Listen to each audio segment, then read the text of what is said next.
গ্যালার্পের নতুন সমীক্ষায় উঠে এসেছে এক চাঞ্চল্যকর তথ্য। যুক্তরাষ্ট্রে হু হু করে বাড়ছে ঔষধ ও ডাক্তার দেখানোর খরচ, যার ফলে গত এক বছরে লাখো লাখো মানুষ প্রয়োজনীয় চিকিৎসা নেওয়া বন্ধ করতে বাধ্য হয়েছেন।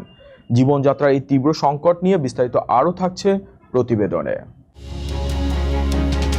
বর্তমান সময়ে জীবনযাত্রার ব্যয় বৃদ্ধির বাজারে সাধারণ মানুষের জন্য সবচেয়ে বড় চিন্তার কারণ হয়ে দাঁড়িয়েছে চিকিৎসার খরচ।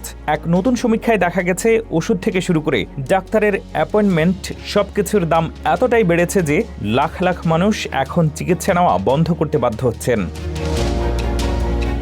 গ্যালাপের সাম্প্রতিক এক জরিপ অনুযায়ী অর্ধেকেরও বেশি আমেরিকান এখন আর তাদের প্রয়োজনীয় চিকিৎসা বা স্বাস্থ্যসেবার খরচ যোগাতে পারছেন না। 2021 সালের পর স্বাস্থ্য সংকটের এটি সর্বনিম্ন পর্যায়ে। পরিস্থিতি এতটাই উদ্বেগজনক যে গত মাত্র এক বছরে প্রায় 28 লাখ মানুষ টাকার অভাবে ডাক্তারের কাছে যাওয়া কিংবা প্রেসক্রিপশন অনুযায়ী ওষুধ কেনা বন্ধ করে দিয়েছেন।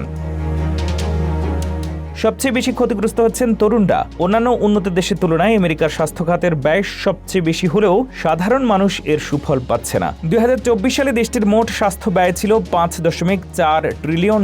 তার উপরে ওবামা কেয়ারের ট্যাক্স সুবিধা কমে যাওয়ায় মাসিক প্রিমিয়াম বা কিস্তির খরচ এক ধাক্কায় 20% পর্যন্ত বেড়েছে। বিশেষজ্ঞরা বলছেন এর ফলে রোগীরা নিয়মিত ক্যান্সার স্ক্রিনিং বা জরুরি পরীক্ষাগুলো এড়িয়ে যাচ্ছেন, যা পরবর্তীতে মৃত্যুর ঝুঁকি বহুগুণ বাড়িয়ে দিচ্ছে। নিরুপায় হয়ে অনেকেই ঘর ভাড়া বা খাবারের টাকা বাঁচাতে গিয়ে চিকিৎসা বাদ দিচ্ছেন এবং গুরুতর অসুস্থ হয়ে হাসপাতালের ইমার্জেন্সি রুমে ভিড় করছেন, যা চিকিৎসার খরচ আরও বাড়িয়ে দিচ্ছে। অর্থনৈতিক কোনো স্বস্তি না আসায় এই সংকট আরও দীর্ঘায়িত হতে পারে বলে আশঙ্কা করা হচ্ছে।